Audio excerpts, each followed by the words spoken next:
Hi guys, okay, so here is my speech on building confidence, creating the highest version of yourself, understanding your self-worth, and tips to getting there. So often when we picture someone confident, maybe it's because of their appearance, how good they look, which is actually part of it. Maybe their social status, maybe they're really popular, but how? Confidence can actually be built by developing new skills, taking care of yourself internally and externally, being open to learn from others, and then letting go of perfectionism. The first factor of growing self-confidence is to push yourself to do things that scare you. Otherwise, you're always gonna be stuck in the same place. Let's say like you're trying to improve a grade in a class, like you wanna study more, or you're trying to go to the gym more often. Start small is the thing. So you don't wanna go straight in and do the most intense 8 hours of a study session, or you're gonna go lifting crazy. No, you have to go maybe like 2 times a week to the gym. Then you're probably gonna go 3, then you're gonna go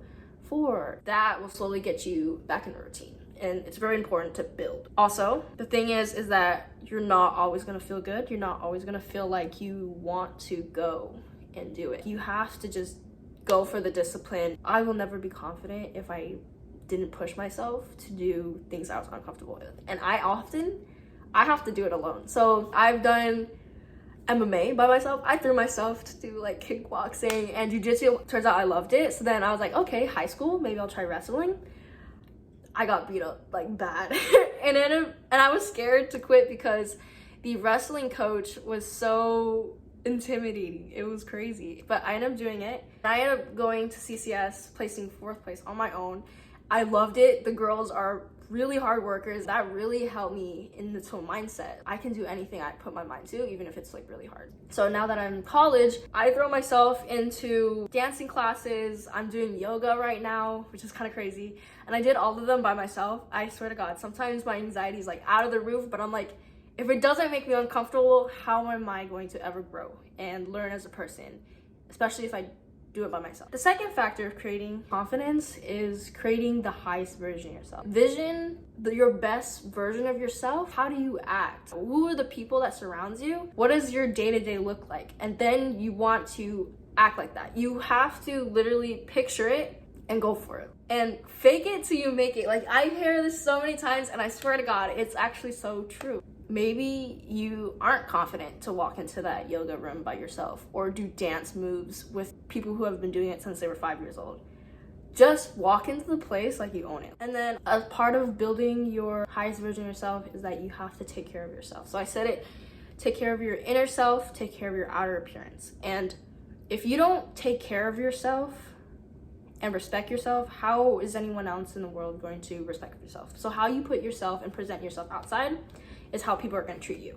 So make sure you're always, you look clean, you smell clean, take care of yourself, and then have those days off where you can really just reconnect and recharge, clean your space around yourself, have time alone. Okay, and then third is to talk to strangers, put yourself out there. And if you're actually listening to someone, what they're saying should be so valuable, you don't need to fill in. We as humans, we're always so caught up in what we're trying to say or what we're gonna have to say next, and so we're not actually really listening to what the person is saying, and you learn way more if you're actually trying to understand what the person's saying, trying to understand their message. And then lastly, let go of perfectionism. Realize this life is temporary. Don't care what other people think. So like if I were going back to yoga again, if I came in and I didn't know what the heck a downward dog is, I mean, obviously a lot of people might know, but like if I messed up and I did something weird and I wasn't like at my best shape, because I definitely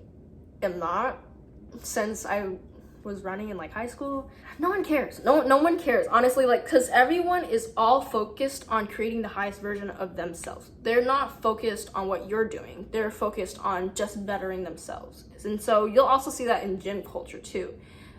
Everyone has their music on, everyone is focused on their own workout. Not a lot of people talk to each other. And so at first that was a cultural shock to me, because I came from a place where I was always on a running team, or I was always on some kind of team, and everyone would always have to socialize and talk. And when you go actually out of that high school sphere, you notice, for example, in the gym, no one talks to each other. Everyone is so focused, and it's crazy because there's so many people and you're like, oh my gosh, social anxiety, but no one cares. So yeah, just focus on yourself. And actually that creates so much freedom for you to try things and mess up and learn from those mistakes and just grow from there. Just remember that life is really temporary and it goes by really fast. You'll be surprised. So take advantage of everything that you have around you. Take advantage of all the opportunities. Listen to people that come around you. And remember that when you are trying to build your confidence, it takes a willingness to try new things, to visualize and